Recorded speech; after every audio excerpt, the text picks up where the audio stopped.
You're listening to Everyday Ham, casual conversations for the everyday amateur radio enthusiast.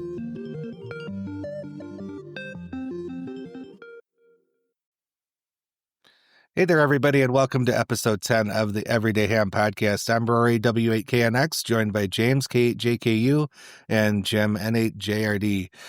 Today, we'll be talking to Sebastián KI2D, who is the creator of the well-known platform PoLo and all the other Ham2K things. We're going to learn a little bit about Sebastián.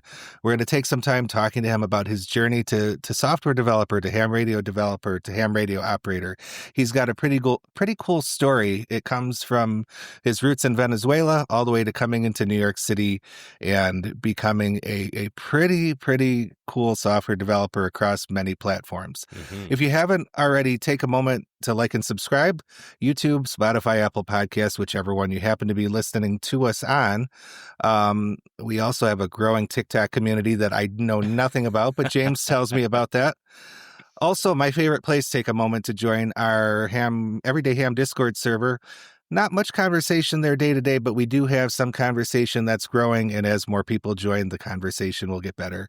A couple folks that have been on there recently, Robert N1RWJ and Mike W8MCV, they've been active on our Discord. They've recently gotten out to do their first POTA activations, and congratulations to them. Wishing them luck on that, and hope they have all the fun with POTA that we all have had. So what's going on in our shacks? Let's take a minute. Jim, what's up on your side of South Lyon? Well, I think I'm Jim, because I know that James is James. And as far as shacks are concerned, mine is in a constant state of flux. You guys tuned in pretty well to the subscription flex episode, and I did evacuate a flex from my shack in perhaps the nick of time. I'm just kidding. It was really not a planned maneuver. But as a result of evacuating the flex, it did free up some ham fundage for me to put a legal limit amplifier in this shack. So right next to me here, I am full legal power. I am running legal limit now.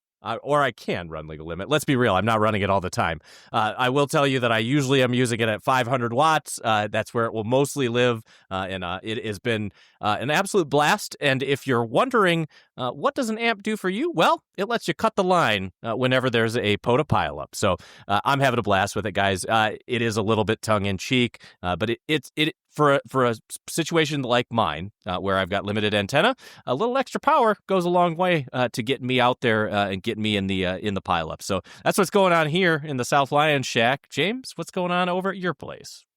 Yeah, so not too much other than today is October 7th. So this weekend coming up here, I will be in Kansas City for the Detroit Lions away game against the Chiefs. Nice. However, I am taking some time to definitely be doing some portable operation. So I will be out there POTAing my heart out.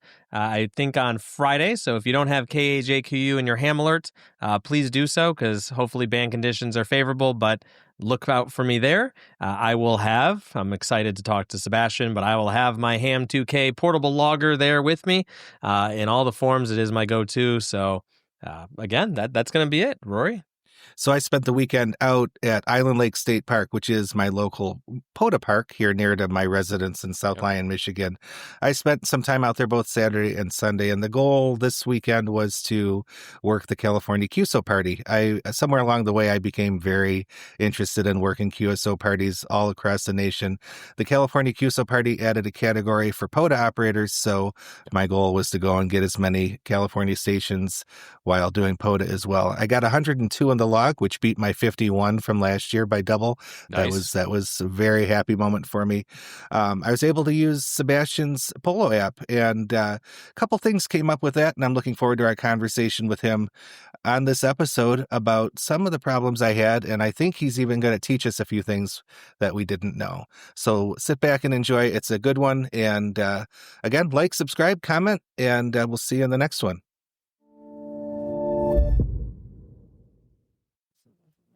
All right, joining us tonight, Sebastián KI2D. Sebastián's claim to fame is he's the author of the Arepa emoji and co-author of the olive emoji. That's right. Now, he is the creator of Ham2K products such as Ham2K PoLo and Ham2K. What is the other one? I'm forgetting. CQDX Marathon, I believe it's called. There's a tool to help with the DX Marathon. I did a couple of other things before, but that they're not actively maintained, including one to help with the net client, an app that helps you track nets online. Well, that was one of the first ones I did, but I haven't done much on it lately. Yeah, I wasn't aware of the marathon one. One of our local hams, I think our friend Mike, W8MSC, mentioned that he knew you were involved with that one. So I did not know that before that. He told me that a couple months ago. So very cool. So of course we all have been avid users of PoLo for probably more than a year for all of us at this point. We've all been, that's been our primary POTA logging tool. And in some cases, I've used it just to log in general, just because it's easy here at home sometimes when I don't have anything other than an iPad handy. But we all kind of tried different products, different platforms before we fell into PoLo. I was using pen and paper even for a while, and first of those few QSOs activations, I should say, where you're out there getting your first 50 and 75 QSOs in a park and you're scribbling, it gets pretty sloppy and it gets hard to come back. So, my thing, I hurried up and was trying to find a solution. I tried a number of things, but one of the days, I think Jim mentioned that he had found PoLo and or had been using it once or twice. I hadn't started using it yet, but then I started to try it, and I've never gone back. Jim, how did you fall into PoLo? Yeah, so this is actually not this last field day, so that would have been 2025 field day. It was 2024 field day. I was working. I just got my general, and I was out working my first field day. And who, if not K8JKU, said, "Hey, do you want to do a PoLo or a Parks on the Air activation?" And I said, "Great. How do I do it?" Because I had never done one before. And he said, "Well, I have this great app called Ham2K PoLo. You can use it. I'll plug your call sign in." We used his instance of it on his iPad, and it was just super easy, and it made it really easy for me to do Parks on the Air as a brand new ham that was already a little intimidated because I was A, out at field day not knowing what the heck I was doing, and B, I was doing a first PoLo activation. So the app was kind of familiar. Of course, I have iPhone, I've got an iPad at home here, so I've got lots of apps that I use regularly, so it just felt kind of at home. I had never been a pen and paper logger because I got on HF way late in my, I guess, ham career here, so I went right to PoLo for all of my park logging experience, and honestly, that's where I've been. And since I got to use it, it actually sold Apple's iPad. I bought a new iPad with a keyboard, and I got Sebastian's app, and the rest is history. I've used it every time that I've gone out since then, and like Rory says, also just for some general logging use, which I think seeing it be more capable of general logging now is awesome, right? Being able to use it for that. So I credit James, actually, for getting me using it, and I have not stopped using it since then, and I've recommended it to so many people because I just think it's an excellent app. So kudos to you, Sebastian. Thank you. Excellent work and there. That means that James and you started early. In June of last year, PoLo had just came out, basically. Yeah, I was, what was it, test flight with the Google test app. Yeah, I remember there was a bunch of buzz on Facebook, I believe, the Facebook POTA group. And I said, this seems awesome. I saw a screenshot of it being posted. I said, this is exactly what I was looking for, actually. So you hit the sweet spot in terms of timing. And I signed up for the testing group, and I immediately loved it. So also, That's nice great. job with the initial release. It was clean and worked exactly as you'd expect for a POTA logger. That's great. I mean, one thing before we continue, I want to make something very clear. Rory was not joking when he said I'm the official author of the Arepa emoji and the olive emoji. Those are one of my proudest achievements. That's a hell of an achievement, though, too. It really is. Really I mean, cool. that's in history books. Let me put it this way. It was significant work redacting a proposal and all of that. It was not a big deal, but the ratio of work to impact in the world is probably the largest of anything I've done. That's in funny. my life. Yeah. No, it's great to hear that you were an early user of PoLo, James, and that you guys did Parks on the Air and Field Day and all of that. It's kind of like it's what I had in mind when I started PoLo. I wanted to do like portable operations. That's where the name comes from.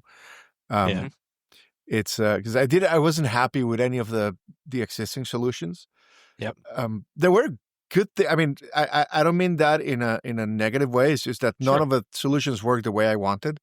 But they opened my eyes to the possibility of logging on my phone. I mean, apps like Hammers were like they broke that barrier, like saying, hey, you can actually have a good login experience on your phone. Yeah. Yep. And that's what got me started. And it was like, I'm trying to remember. I think that it was like November of 23 would have been. My very first actual PoLo activation was end of 2023, like December 30th or something like that.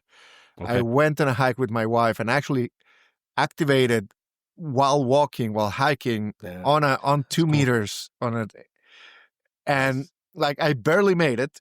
I had to actually go on the local repeater and say, guys, go on 520 and try to see if it can work. Come and help me get 10 contacts. But I got the 10 contacts and I was logging while walking, which was kind of like amazing. It was like I had the HT on one hand, the phone on the other, and I would just thumb type when I got a contact. Nice. And that was the very first activation in PoLo. And then like end of January, I was making it public to a very small group and slowly started opening it. And I think about March or April of 24, I made it more broadly available, and then went through the trouble of getting it approved on the app stores and Apple and Google. Oh yeah, and all of that. And then by the time you came in June, probably for Field Day, I believe that was already. You could download it from the App Store directly. Yeah, that was the full-fledged version that I was showing Jim by that point. Yep. Yeah. And the one thing I'd like to add there, too, is the first time using PoLo, I could tell it was used by someone that does parks on the air, or at least mobile operation, because the interface was so well thought out. And I remember thinking, all right, whoever's this developer, they get it. And I was very impressed by that. But also the second thing I was impressed with, and I think we'll talk about your update cycles and how you keep to maintain PoLo. But I think the very next day I opened it after the first time, using it, and there was already some sort of update there that was being pushed to me, or a Parks Refresh database. And I was like, oh, okay, this is something that's going to have a long lifespan as well, which I was very impressed with. Yeah, I'm constantly fixing. I mean, I'm constantly making. Let me rephrase that and be honest. I'm constantly making mistakes that force me to push updates to fix like the any bug. good developer. Yeah, like that's what it is. But no, I'm glad to hear that, because I wrote the app for myself. I would go out, activate on a park, and find the things that would annoy me, and come back home and fix them. And then I started once people started using it, I would listen to what they were complaining about and try to fix those things too.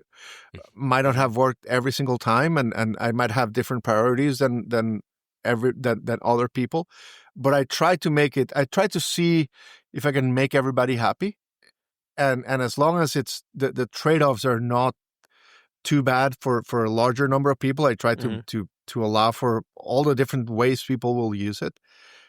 And then I go back to the park and I go and use it. And I go and try to activate with friends and see how they use it and what they're screaming about when they're using the app. And they're like, why?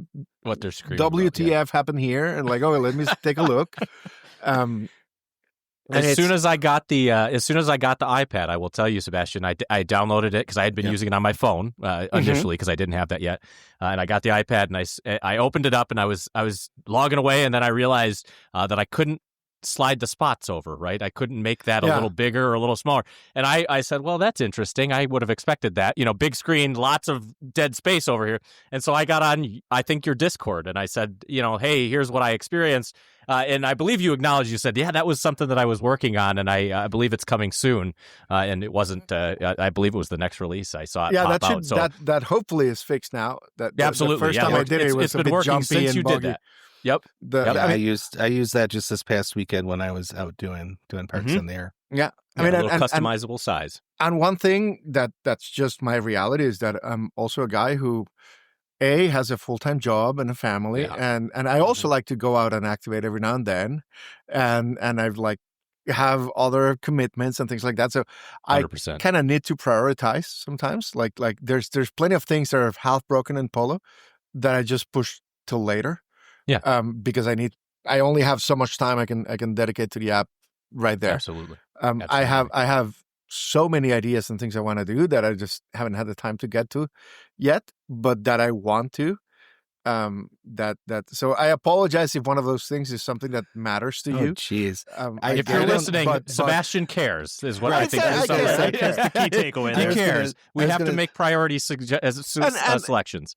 And again, people come and they will point out at something that did not work for them.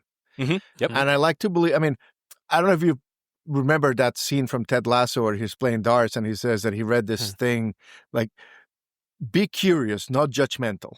Yep. Like somebody comes and pops up a point that didn't work for them, and I could say, "Oh, that was stupid."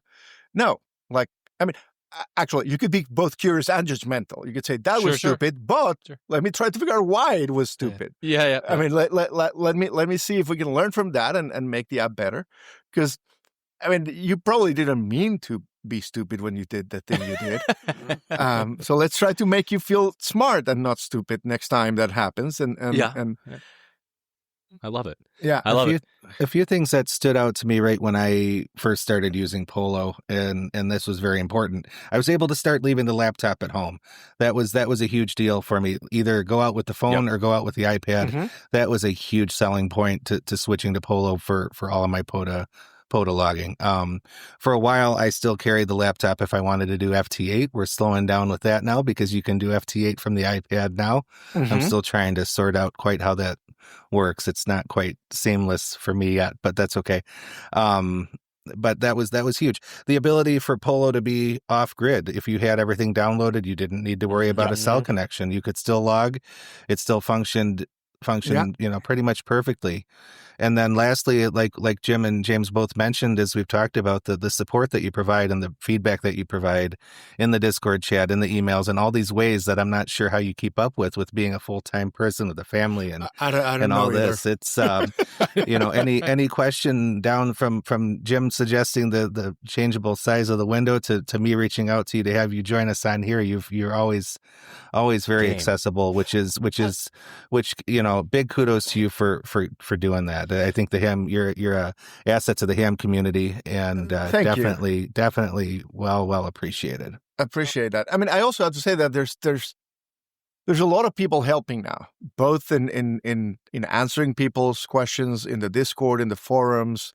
There's people helping with development. I mean, there's a few guys that have come on into the team and have added code and like help anytime we have something going, and they hop in and collaborate. So it is.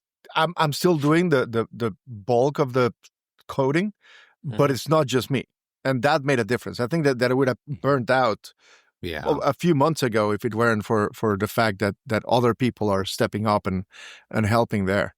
And I really appreciate that. I'm not any names that you wanted to mention while you're calling them out. I mean, there's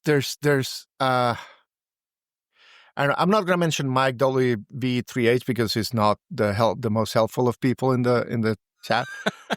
He's just around all the time. I mean, no, and there's Alan Victor Kilo 1 Alpha Oscar in Australia. There's Jetil Lima Bravo 4 Foxtrot Hotel in Norway. There's Bo Whiskey Charlie 9 Bravo in the US. There's I don't know. I'm afraid of giving names because I'll miss. Oh yeah, sure. Many, of course. I didn't realize it was so global as well. Right. It is. Yeah. PoLo is big in Australia and in Germany. Okay. Oh, okay. No, it is. I mean, one thing is that I try to also include support for programs that are not necessarily popular in the US. Mm-hmm. Things like, I mean, Australia has silos on the air and what is the other one? There's silos and there's World Wildlife Flora and Fauna is very popular outside of the US, and we added support very early on. So it's not just POTA. POTA is global, but it is big in the US, not as big everywhere else. Sure. And the support we brought and the idea of adding features that, and Steve, Mike Wands here at Delta Hotel, has helped a lot with these programs, and he's in England, and he's done like lighthouses on the air and castles on the air, bunkers on the air, things like that had made it very popular outside of the U.S. Okay. It sounds like if, we're over here busy doing parks on there. All these other places have so many cool things, castles on the air, silos on the air. We're just out here in our silly parks. We need to go do some silos and and castles. To be fair, as Michiganders and New Yorkers, we're kind of missing lighthouse on the air as a nice opportunity I think out there. that lighthouses, and I'm trying to get better support of lighthouses globally. We have good support for the England lighthouses. Some of these programs, it's hard to get an official list of all the references and things like that. Yep. Not all of them have it. Some of them have it like in an Excel spreadsheet where each tab has a separate country, which great, that works for humans, but it's hard for Polo to read it directly. And then, but I'm working on that. We are working on that. I've gotten also a lot of help from people from those programs who are interested in making sure that they're well supported too. So it's a collaboration. Absolutely.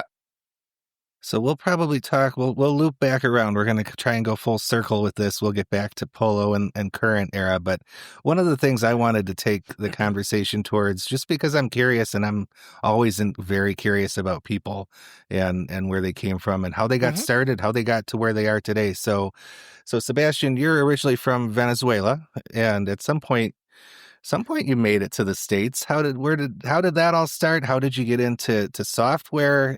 You have from what I can gather from reading online, a pretty fascinating trek to where you are today. That's right. I grew up in Venezuela, which also explains why I focus on the Arepa emoji. It was not just cultural appropriation. It was like, it's a thing I eat every week here at home. I've been into software development since I was a kid. I was like the prototypical kid who at 12 got his first computer. It was a Sinclair ZX81 with 16 kilobytes of memory. And that was with the expansion. The base was 1 kilobyte of memory. Geez, I'm old. But I studied computer science in college. That was my thing. After graduation, I started doing a couple of internet-related projects, early internet, mid-90s. And at some point, we started a .com startup with real startup funding from the U.S. There's a network of sites for Latin American youth called loquesea.com, whatever.com. And through that, in 2000, I said, we had a headquarter in New York City because with American funding, and we had a big production and development out in Caracas. Okay. But I said, hey, I would love to go to New York and spend the summer there. And I did that and loved it. And from there, I said, I'm going to get my visa and work for New York. And the company helped me do that. I got a transfer visa. I moved to New York with my wife in May of 2001, and which is not only when couple of months before 9/11. Absolutely. Sure. Yeah. But also the time when all of the .com companies were dying. Yep. And including ours. Like January 2002, the company shut down. We found ourselves quickly jumping into a different job and another job. But we found ways to stay, get the visas renewed and transferred. And in 2005, with part of the friends who were part of that Venezuelan startup or Latin American startup, we started a company called Street Easy in New York City, which is a real estate search. It's kind of like Zillow, but for New York City. Mm-hmm. And it was so good that Zillow bought us. Wow. That's a good problem. That's pretty cool. That they tried to get into New York, and the easiest way to do that in the end was to acquire Street Easy. So that was it was 2013, 2014. Then I left. I've been doing startups all my life. Okay. Of all kinds of things like security, real estate search. I've done agricultural management. I've gone online education. I've gone tax filings. Right now I'm into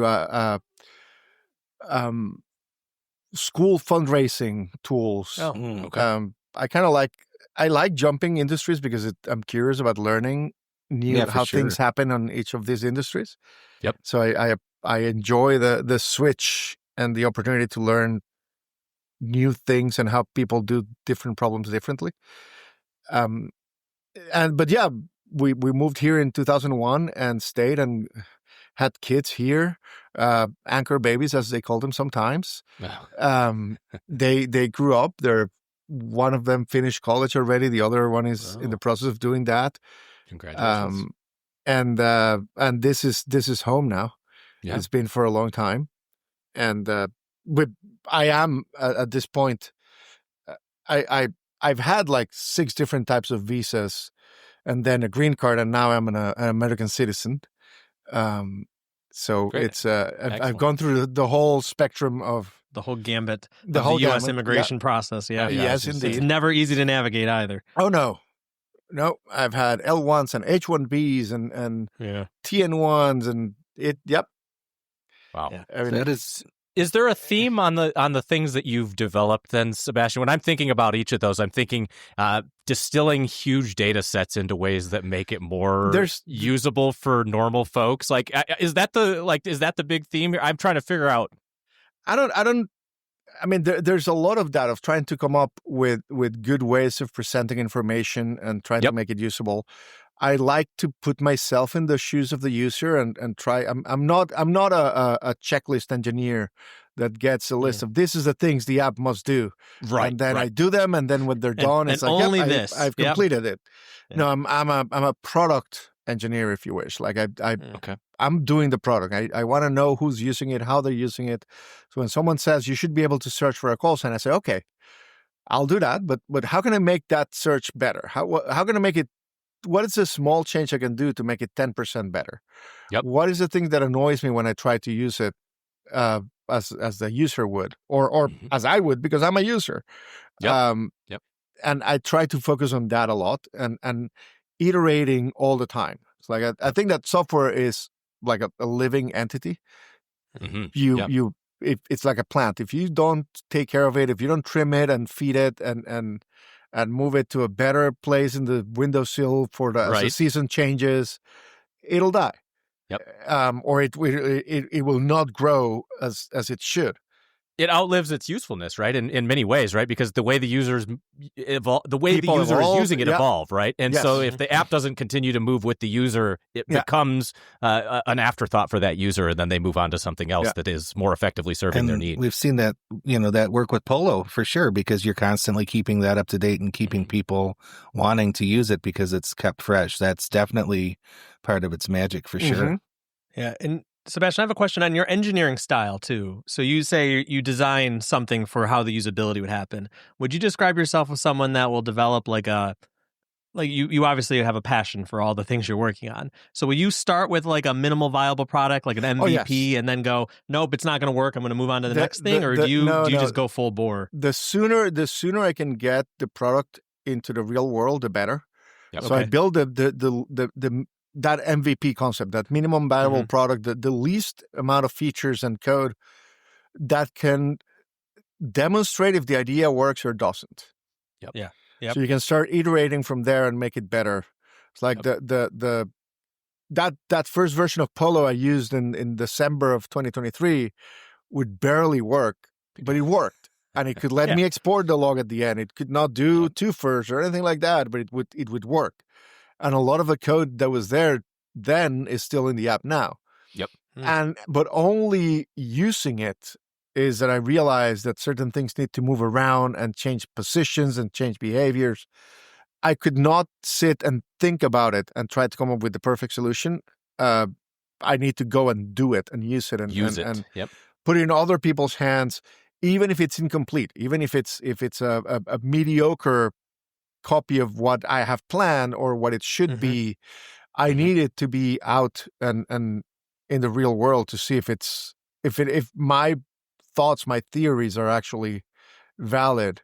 So I try to come up with that idea, that concept of the MVP is like, what is the minimum set of features I can add to get it out and test it? Yeah, it's the little details, I think, and I'm thinking of, as you're talking about how that applies to PoLo, right? Being able to comma delimit a set of call signs, right? And then send them all at once, and it creates a row for each of those call signs, right? Or add multiple parks at the same time, right? And again, as I type US dash or CA dash, it gives me, the park number. So I'm thinking of all those. You don't need to type US dash or CA dash. Oh yeah, okay. See, there we go. Learned something new. that was actually one of the very first things that made me think, hey, maybe I should make my own logger.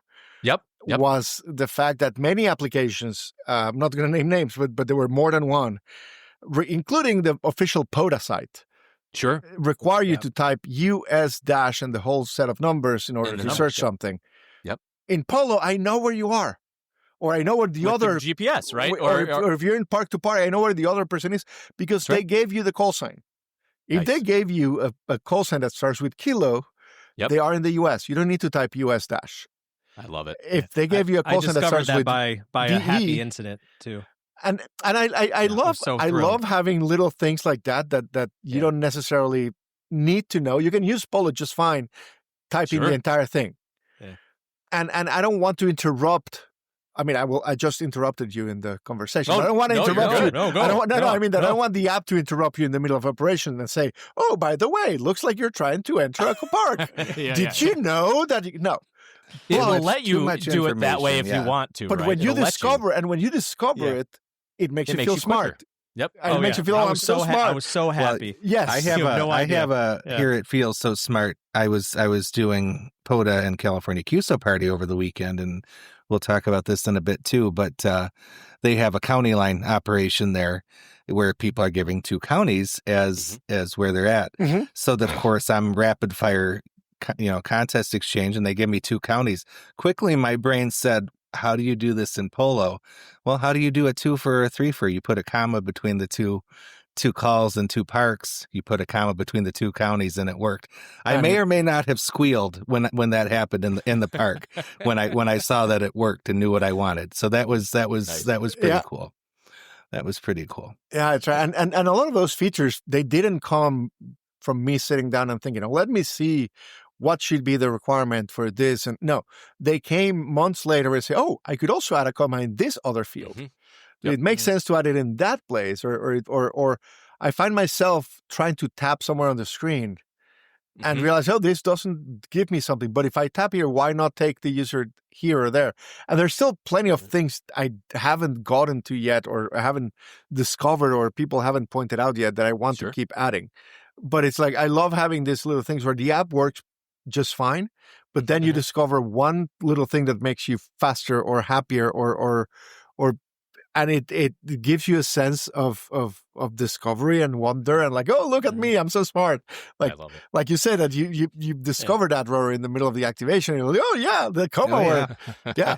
Yeah. There was a gentleman that was coming back from a bike ride, because where I set up is a fishing launch area and also a trail launch area. So it's kind of a secluded, not everyone launches from there, but if you know it's there, you can get there. Mm-hmm. And the guy was just come back from his ride. He knew what I was doing. He had talked to me when he first got there. He thought it was strange that someone was sitting out in the back of their car playing radio, but he got back and I was working that county line station, and I made a funny sound, and he looked over at me, and I told him everything was okay. It was but yeah, no, that was a fun one for sure, and I had made a note to mention that.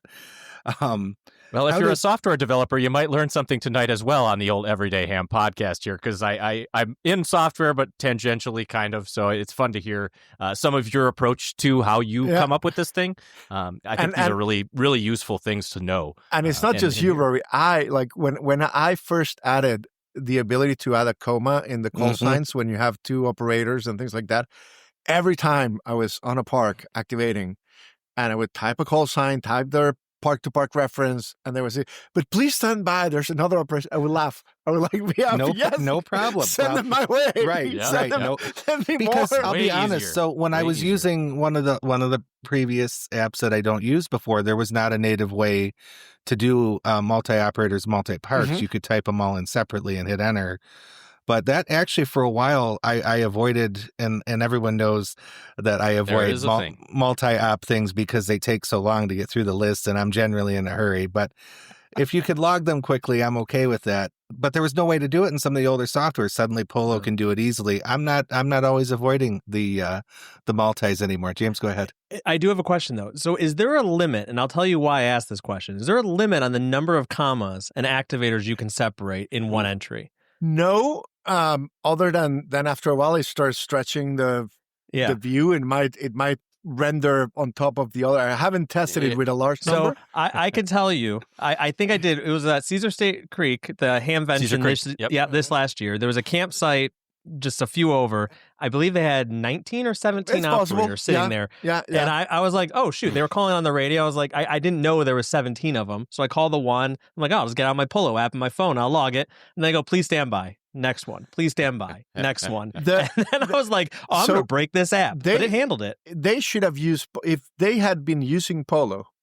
Yes. And had spotted themselves that way. I don't know how it would work with 19 people. Maybe it was. But PoLo would spot all 19 of them to the POTA website. Mm-hmm. And when PoLo sees in the spots 2 stations in the same frequency with the same park reference, it also puts them with a comma in the spots. So when you tap on it, when you tap on it in the spots, it'll pull all of them for you.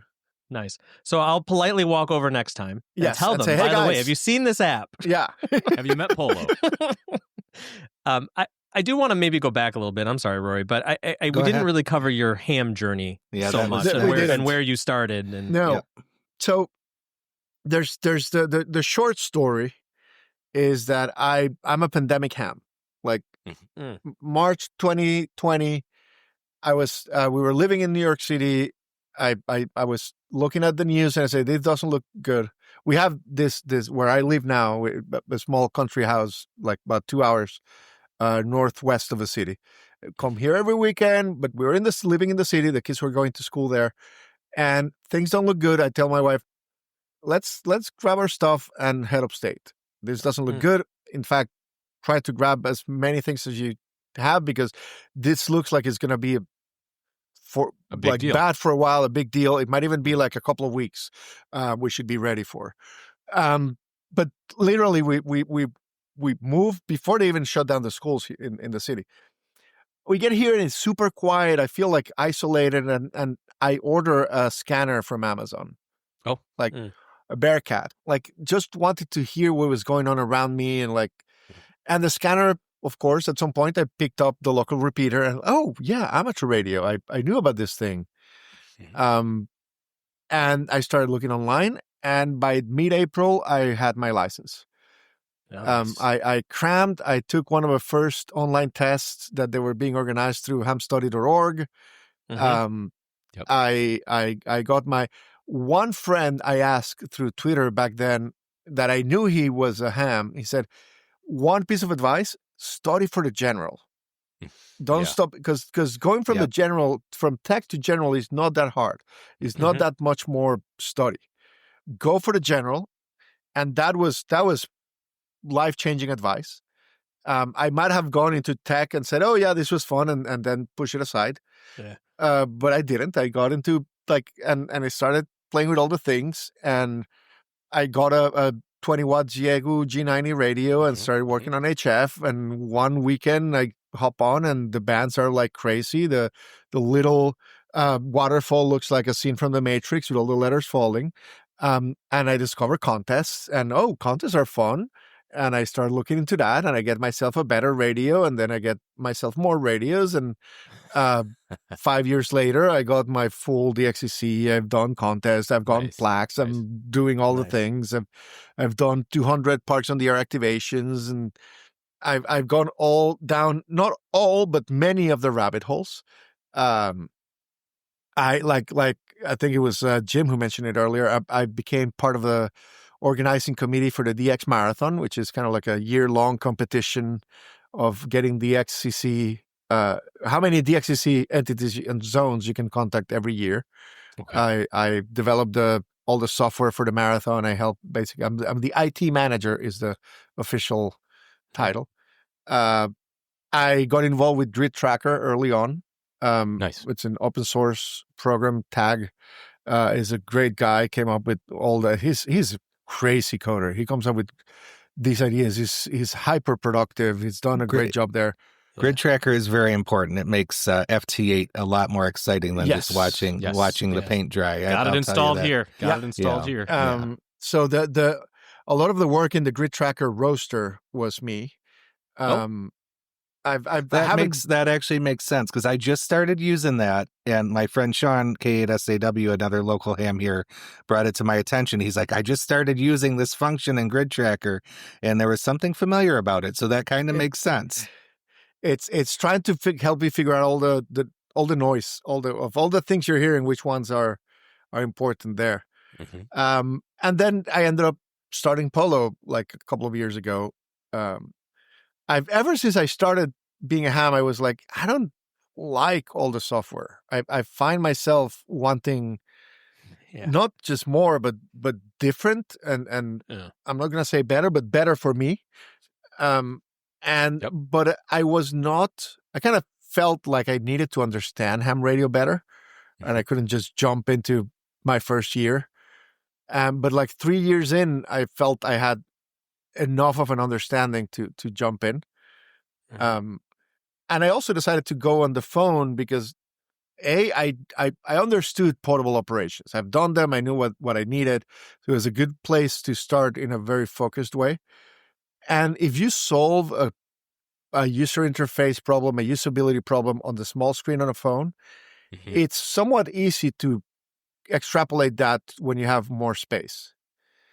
It's hard to do the opposite. It's hard to. You could come up with decent solutions on a desktop that will not work on a phone once it gets small. Yes. Whereas if it works on a phone, it's easy to make it work on more space or add more things around it to take advantage of the space. So I decided to start with phones.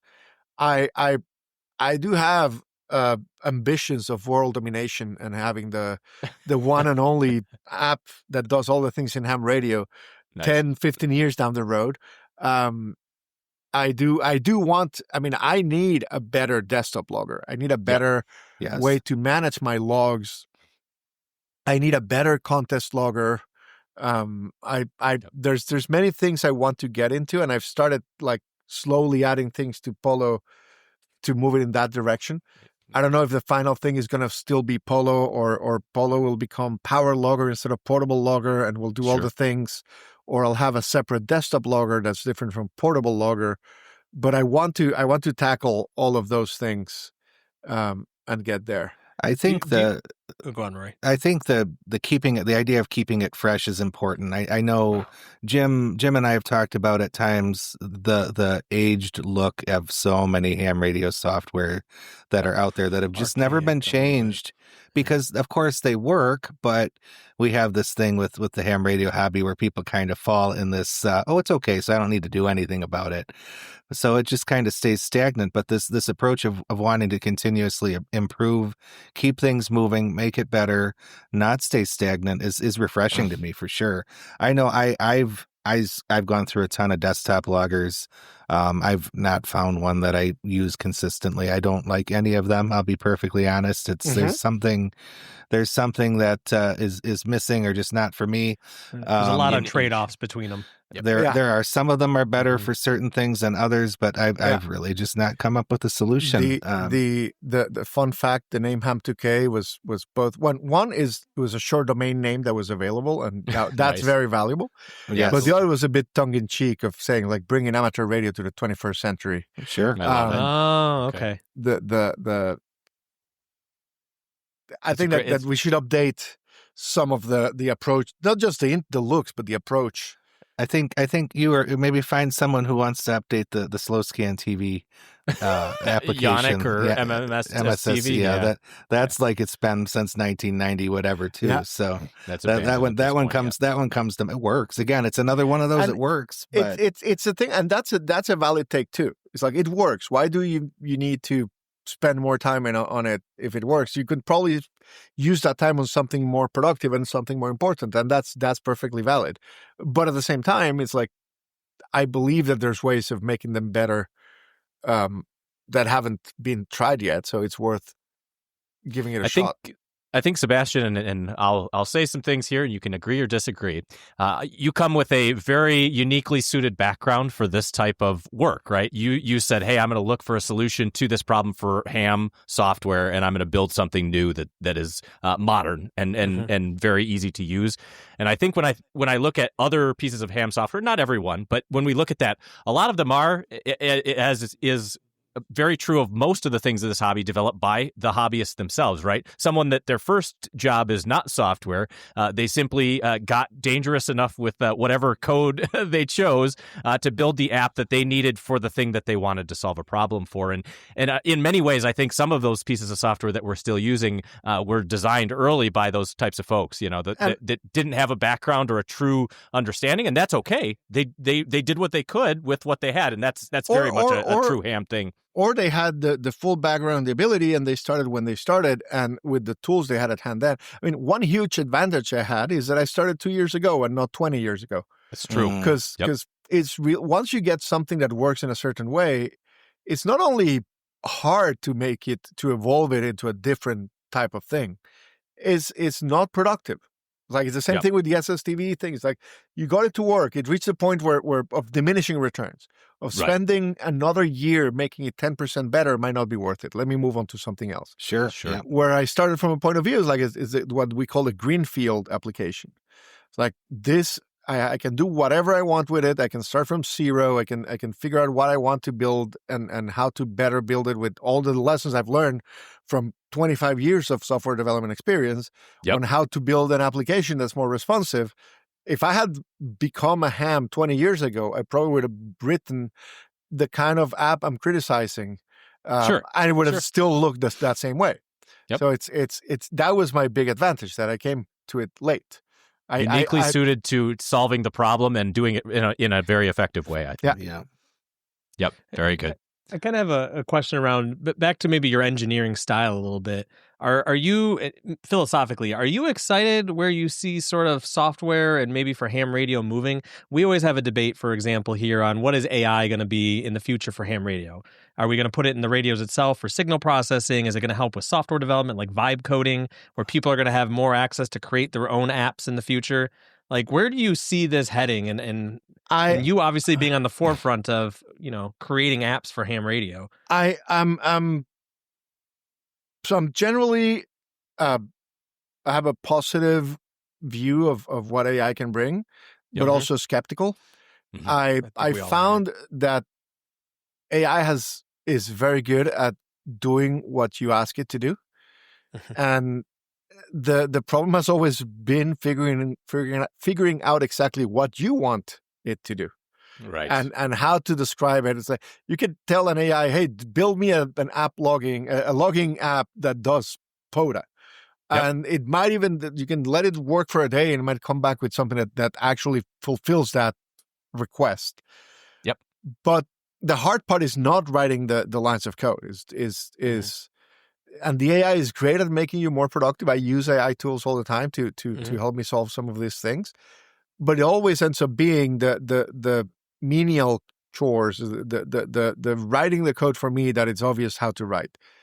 The coming up with the ideas of what is needed, I don't see it doing it, because it really doesn't have that. AIs are based on learning everything we've written in the past. So sometimes they can come up with some novel ways of looking at that past data, but they're not good at creating something from scratch, at coming up with a new approach to something, and they're also copy the artist, but maybe not produce original. They're not going to create a new style of art. Right. They can do new pieces in an existing style, but they're not going to come up with a new style of art, a new type of music, or a new type of application. And the other thing they tend to not be good at is anything that goes beyond the small context window and the task at hand. Like having a vision for a long-term project and how all the pieces fit together and how they're maintainable. So from the software development point of view, I don't think that I think that they're a great tool. It's just that they're not the miracle tool that's going to destroy my career. Right. I think it's a problem that many companies think they don't need junior developers because the AI can do the kind of things that junior developers do. I think that's very mistaken, because AI does need senior developers, and there's only one way to become a senior developer, and that is being a junior developer. Yep. And some companies have been smart enough to keep hiring them and keep developing that new talent. Others are saying like, yeah, no, why do I need to hire? Like, I'll keep the few senior developers I have, I'll fire everybody else, and they'll be more productive. AI will make you 10, 20% more productive, not 50, 100%. Yep. Now, on amateur radio, I think that there's lots of things you can do in terms of voice recognition and signal recognition. I think, I don't know, it can take away the fun part of a hobby. Right. Right. Yeah, having said that, I know plenty of people who think that FT8 has taken away the fun part of a hobby by making it easier to do, like weak signal operation. Instead of trying to get better signals, you can deal with weak signal, and like anybody can get the XCC now. Yeah. Sure. So if AI helps you in a way that makes you enjoy the hobby more, go and do it, and do it as much as you want. Absolutely. It's I don't think it's going to transform the hobby, but I wouldn't be surprised if a year from now PoLo will let you speak as you repeat the call sign over the air, it'll write down in the log for you. That'll be a very nice thing to have. Yeah, and that's one thing that I realized. Like the it's funny. I had the idea. It's one of those ideas that it's kind of obvious once you start thinking about it. It happened that many times at the same time. Trying to recognize a call sign in the middle of a very noisy signal is really hard. Yeah. But your brain will recognize that call sign and repeat it to the other person to acknowledge them. Right. When you're doing that, you're talking very close to your microphone of your phone and very loudly and closely. So all that PoLo needs to do is hear you when you are repeating the call sign. Yep. And I found out that that's how closed captioning is done. Oh, interesting. Closed captioners basically repeat out loud what they're hearing on the TV. Oh, interesting. Because the early voice recognition apps were not good enough to capture to understand what the audio coming from the live feed was saying. Yep. But if you in have the context somebody of a set full of things happening and like the dialogue going on, but you have somebody repeating what they're hearing, and then all of a sudden the machine learning, the algorithms can pick up what you're saying and quickly type it for you. I was, that was very clever. That is smart. But I haven't gotten to the point where PoLo does that yet. There's a few other things. Something to look forward to. Maybe there's a few other things I need to get to first. That would be groundbreaking. I mean, just the automation of that one less thing to do when you're trying to listen to a weak signal out at a park would be excellent. I never even thought of that. Was a good question, James, about AI, because that took it down a path that I would have never thought would have been a thing. But there you go. It's good to get also a software engineer's perspective on that, because I know there's a lot of very sensational headlines right now about AI putting folks out of jobs, right? And I'm certain that in the short term it will affect things, but I think that Sebastian makes some very fair arguments to say that there is still a need for that human touch. Yeah, and there's some people even in the development. There's some people whose jobs are definitely going to be affected forever. Absolutely. And that's a very important discussion, and there's impact there. So I'm not saying that AI is just insignificant or but a lot of it is hype in a sense, and a lot of it and it does some crazy things like creating a podcast for you or doing these videos. Sure. But then all the podcasts it creates, they read the same. I was going to say they start to look all the same, right? The slop happens. The slop.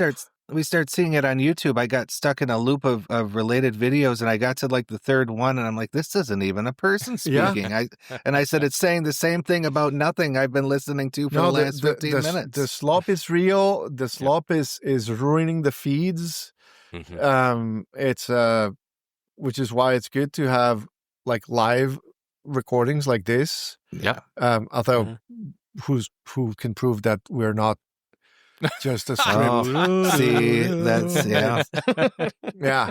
Some of the best AI avatars I've seen yet, by the way. So if we're doing this, we should be selling them. Yeah. See, Jim has an AI poodle over there. Cash may not even be real, wandering around Jim's office there. But look, the poodle has only 3 legs. Ooh, It's missing an ear. Yeah. There's always a tell. I think AI. I mean, the more thinking about it through this conversation, we're probably going to have to live through kind of a full cycle of AI doing a lot of things and then realizing that doesn't work and cleaning out the negatives that come of it, which is going to be the really, early .com bubble, right? Hopefully, we'll survive as a civilization to get to the point where it can recover from it. Fair. I also hope so. Yeah, I hope so. That'd be nice. Just as long as they don't come up with one that can do construction accounting, I'll be okay. That's my thing. So, well, and I will say my dirty secret is I work in human resources. So, with that said, though, Sebastian, I agree fully with you that AI does not replace junior developers at all. But also the other thing that I see happening in the market is they replace senior developers. They hire junior developers and say, here's your AI tool, go do what the senior developer does. But the problem is you don't have the experience. You don't have the knowledge. You haven't experienced. You haven't talked to a U and learned how to build good UI and good feature sets. Yeah. And I think you need to keep the full spectrum. AI to me is a tool in the toolbox, and you still need the people interacting with that tool. Yeah. Just like a good process. A process doesn't necessarily replace the tool, kind of thing. I mean, we're dealing with that at work right now. We had a little bit of turnover with our senior project management. People decided to move on, and we had some of the junior folks go in and finish the projects. But and they're doing great. They're learning, and it's a great opportunity for them. But without that senior knowledge and the actual experience, there's big voids, and that unless AI has learned it, and it's not going to learn all those little specifics. It just isn't. At least I hope it's not. We'll see where it goes, but I think we'll still always need the human component for sure.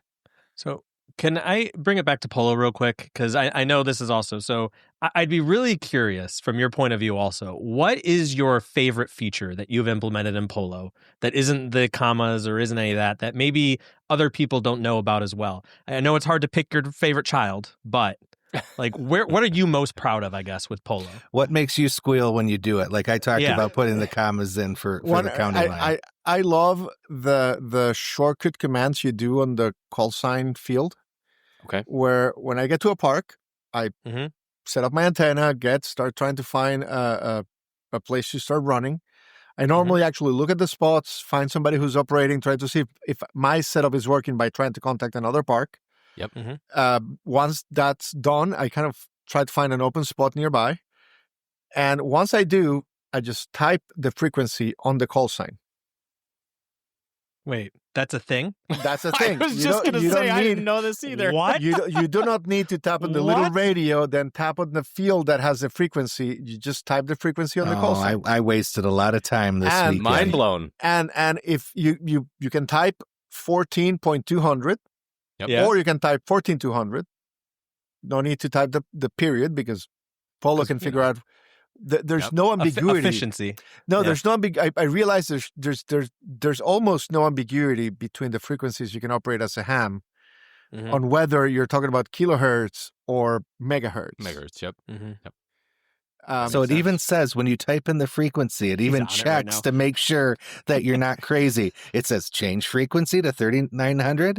Yes, and you hit enter and it goes. And Look at Rory, that. if you type 14, let me make it easier.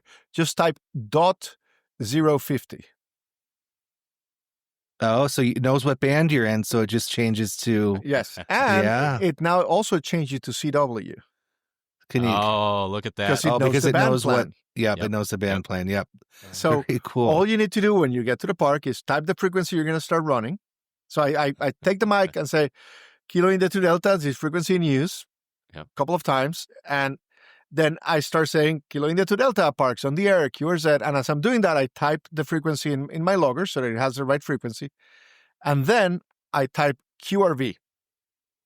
Yep. And when you type that, if you press enter, it'll spot you. So with on all the with PODA staying, site with all QRV with as staying a in comment. that one field. That's awesome. That's excellent. So and one of my notes to ask about was about shortcuts, and those are two right there that are super handy. The spotting, changing frequency, and doing all the things.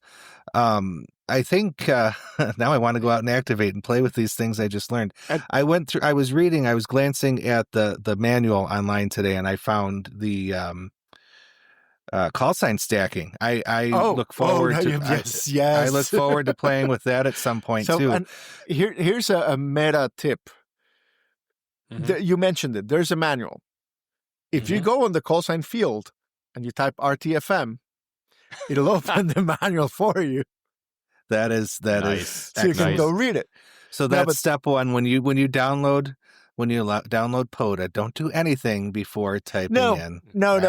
Go use it. Go use it for a week or two before you go into the. I love it. Spend time reading the manual because it'll make you feel smarter than if you read the manual before. We have a friend of ours who's a heavy PODA guy, Jason KN4AL, thousands of activations at this point. He's still doing pen and paper, but he's like, I can't handle the pile up doing it in a keyboard, typing it in.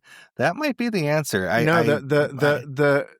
The call sign stacking, if you don't know what it is. Can you explain call sign stacking? Yeah, thank you. You're going to do it. I'm on a pile up and I hear November 8, Juliet. And then as I'm and I start typing November 8, Juliet, and then I hear Kilo 8, Juliet, Kilo Uniform. Yep. So, and you step on top of Jim, but I got the November 8. I didn't get to type the Juliet. I type // and then I type the rest of a call I did here completely. So Kilo 8, Juliet, Kilo Uniform. I then say out loud, Kilo 8, Juliet, Kilo Uniform, 5-9 into my park. You confirm, I press send. It puts you in the log, but it keeps November 8 in the call sign field. That's awesome. And then I go say, okay, the November 8, go ahead now, which saves me a round of pileup. Yes. Yes. Even if I didn't get your full call sign, James, when that happens, like whatever thing I hear, I start typing it. If what I hear belongs to a different voice, I put a //. Yep. And in most keyboards, there's no easy slash in the phone. If you type period, it will convert it to a slash for you. Oh, okay. Okay. So on Android phones, the period is there. On iPads, the period is there. Yep. If you're on an iPhone and you have the virtual number keys that PoLo does for you, there should be a period at the end. If you tap there twice, it'll put you 2 slashes. Or same thing if you're trying to somebody calls you and like it's a mobile or QRP, you can use the period instead of a slash key to enter a slash. Oh, okay. Okay. Oh, you know what's funny is I saw the period up there in the special bar that you can turn on, and I didn't know why, and I never questioned it because I was like, and on that bar, if you start typing a call sign, that period will change to a slash as soon as you type any letters. Nice. It's a period if you typing numbers, it remains a period. If you type one letter, it changes to a slash. Beautiful. Yeah. That's excellent question for Sebastian. And I think that if you're listening here, you probably learned something even more about how awesome Ham2K PoLo is here. So and you don't need to get into the advanced features to enjoy PoLo. That's kind of absolutely. I didn't even know that existed. You should be able to do the basic things without needing to read any manual. Yeah. It's only the more advanced feature that or doing the basic things faster. Yep. That you'd benefit if you read the manual. Absolutely. That's the goal, at least. Don't always achieve it, but that's what we strive for. So just a couple more things. We're coming up on an hour here, and we don't want to keep Sebastian until all hours. So just a couple more things. What big's coming from? What is the next big thing out of PoLo? Now, I mentioned a couple times the California QSO party I did with Parks on the Air. I was pleased to see one of the new things that has come into PoLo is the ability to do QSO parties and other contests on top of Parks on the Air. I did have a little trouble with the serial number incrementing, and you told me that was brand new to PoLo, so that's still a work in progress. That's what you get for doing the California QSO party, which is the first big event that needs numbers. Mm-hmm. But this year we've worked hard trying to add support for all the QSO parties, all 40, I think it's 42 of them. as you can tell, some of them better than others, but we try to do full support of all the rules and all the quirks each one of them has. Trust me, they're all different. They all are all different. So that is something I've started doing. I've started doing a lot of QSO parties, and most of the time I do them alongside with POTA. So being able to do them on PoLo, to log them on PoLo is a huge step forward for me, the way I operate. The New York QSO party is my favorite event of the year, even more so than Field Day or anything else. Okay. I don't think I was trying to get PoLo to the level where it could satisfy what I needed to do this year. I didn't get there. The thing is, I'm ruining this for everybody who knows the trick, but the best way to get a good score in a QSO party is to operate portable at a park. If you can do it at a county line, even better, if that state supports county line operation. The thing is that I set up 3-4 antennas, I bring my flex, and I operate SO2R. So that's going all in, and PoLo is not quite yet at the point where it can support SO2R operation.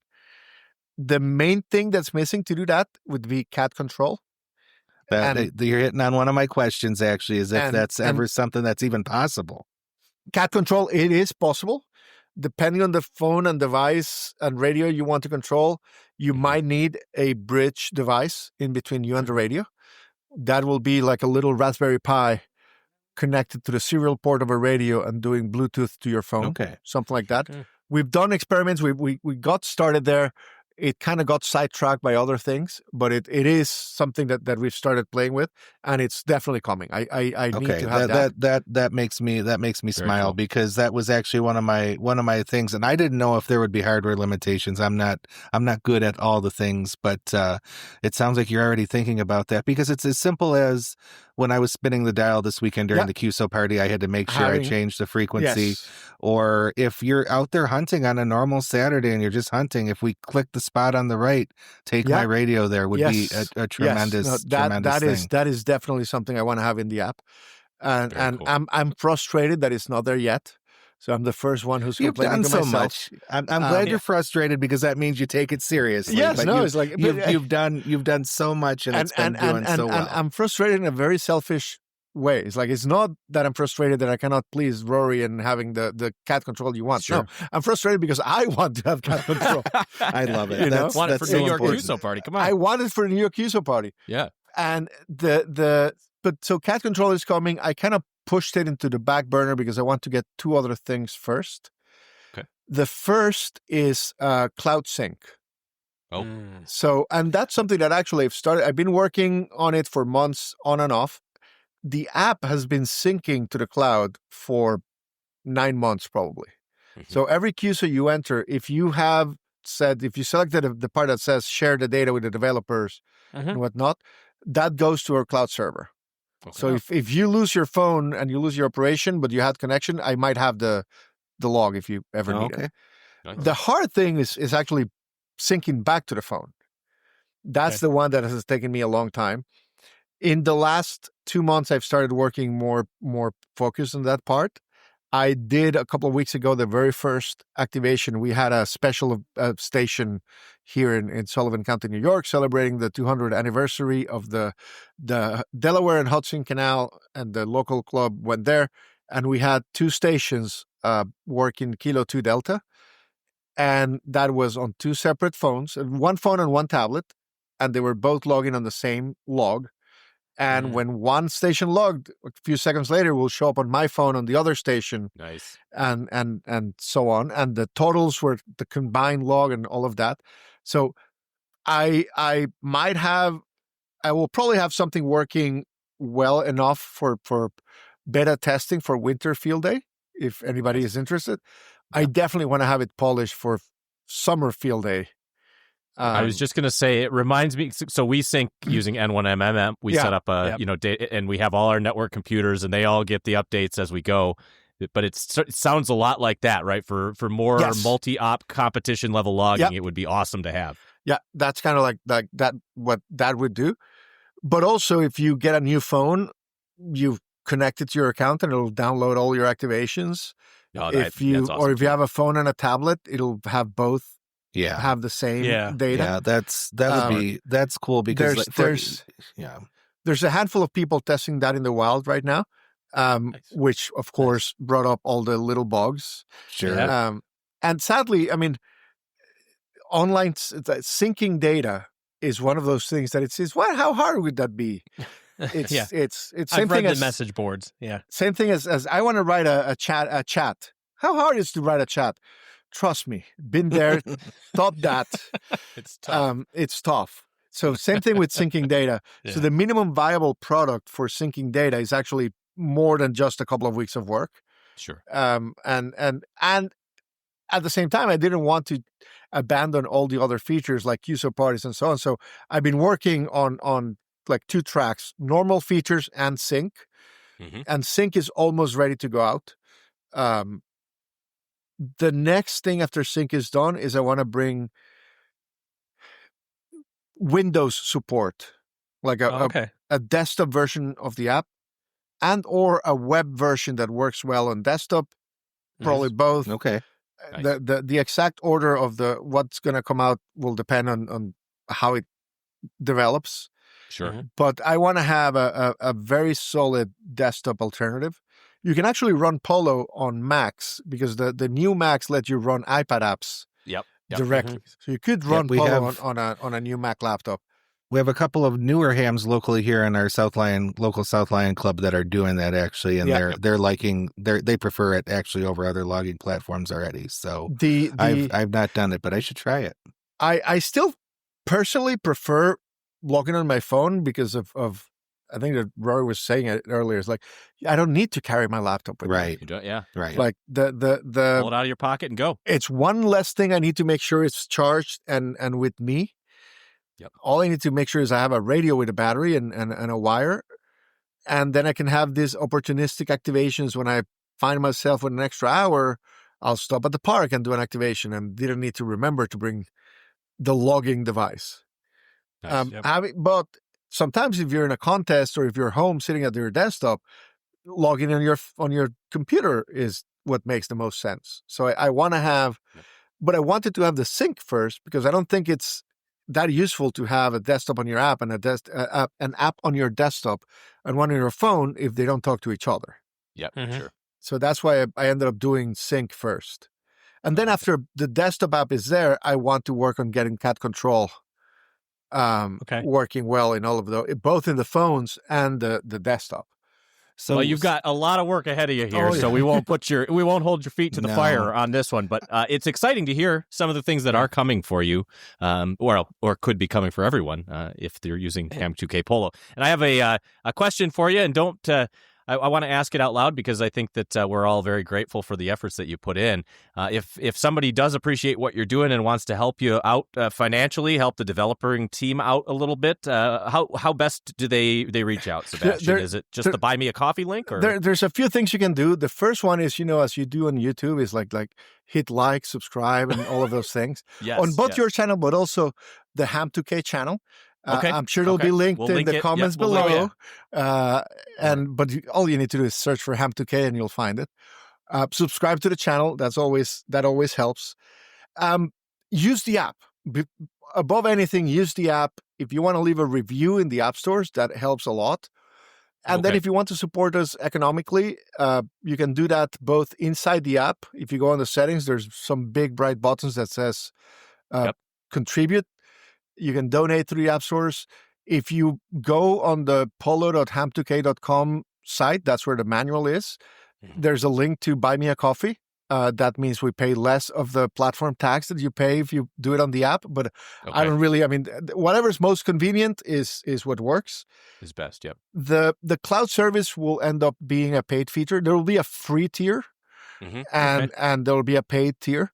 The idea with the free tier will be something along the line of you'll sync the last week or 2 weeks of update. Yeah. So if you turn your iPad on every day, it'll sync whatever you do. But if you don't turn on your iPad for a month, when you go back to it, it will only sync the last 2 weeks of operations you've done. That makes sense. If at that point you lose your phone and you lose your iPad and you're crying because you lost your operations, you can come and pay and all your QSOs will be there and you can recover them. Okay, there we go. It's a rescue option. It's a yes. I mean, I don't guarantee I'll keep all your excuses forever, but that's but it will be a good way of supporting the app, and it's not going to be expensive. I haven't decided on the pricing yet, but it's going to be in the $3-4 a day or $25-30 a year, something like that. $3-4 a month, not a day. I was gonna correct you on that one because I assumed it. Yes, no, a day is definitely not. And I also want to but I also want to be sensitive and mindful of people who live in lots of other places outside of the U.S. where $3 a month is a significant amount, and I want to be able. I want to make sure everybody can use the app and enjoy the hobby. So I'll come up with some ways of having differential pricing, and I'm sure somebody will abuse that and get to pay less than they would have. I don't care. It's if they can live with that, I can live with that.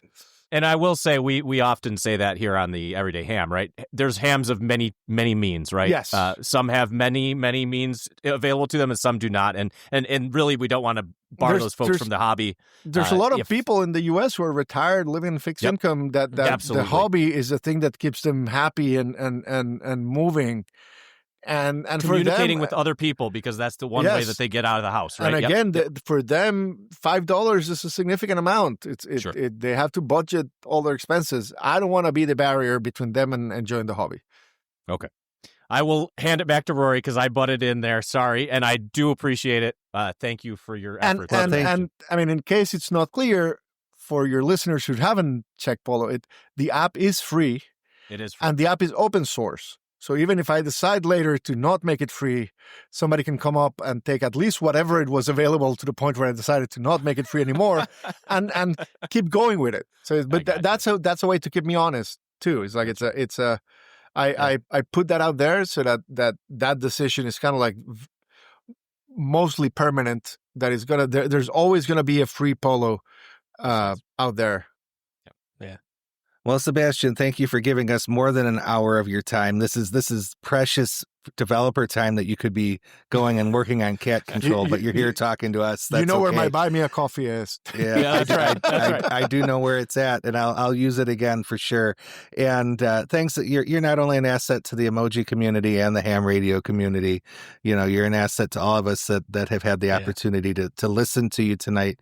Fascinating person, fascinating developer, fascinating ham radio operator. Hopefully we can have you back on here maybe in 6 months to see where we're at with Polo. I'd love maybe we'll be talking about the desktop version or about how frustrated I am because I haven't been able to get the desktop version. Yeah, it's been a pleasure. Know. It's been a pleasure having you on here, and it's been fun to get a glimpse into where it all started and where it's going. So thank you very much, guys. I've enjoyed it a lot. This has been a very pleasurable evening. We appreciate you, and I hope that the ham community appreciates you as well. Thank you. Thank you very much. With that, we'll say 7-3. 73. That's it for today's Everyday Ham. Until next time, stay curious, stay connected, and keep enjoying the hobby.